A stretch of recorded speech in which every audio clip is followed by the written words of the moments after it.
Kwanza vipi furaha yako? Furaha yangu ni kubwa sana na nafuraha sana kwa sababu naanza kuonja ladha ya makombe. Kwa hiyo naamini uko mbeleni itakuwa zaidi hapa. Umecheza wewe kama ni mmoja kati ya wachezaji kipindi michuano ilikuwa mizuri na tulikuwa tunapewa nafasi tuweze kupata uzoefu zaidi wa kuonyesha kipaji chetu. Kwa hiyo tunamshukuru mwalimu kwa nafasi alizotupa, tazidi kupambana.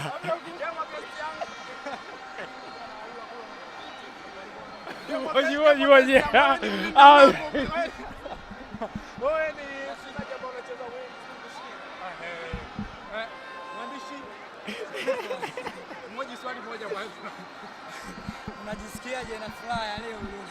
Nina furaha sana, nashukuru Mwenyezi Mungu. Ni furaha sio na kikomo.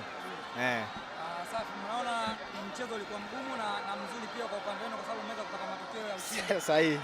Nafikiri natamani uielezee furaha yako kwa mashabiki wa Simba. Furaha yangu haielezeki. Yaani nina furaha kupita kiasi na tunamshukuru Mwenyezi Mungu kwa hizo zawadi ambazo ametupatia. Sawa, asante sana. Mwenyewe Ladaki ulicheza mechi iliyoisha lakini pia leo haukupata nafasi. Pengine michuano ilikuwaje kwa upande yote mjomba?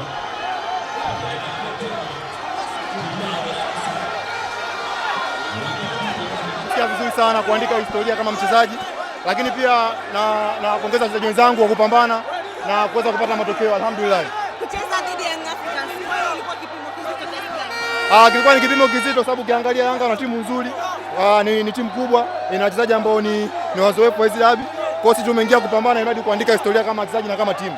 Dabi inafuata ndio kwanza mnaanza? Jumapili inshallah.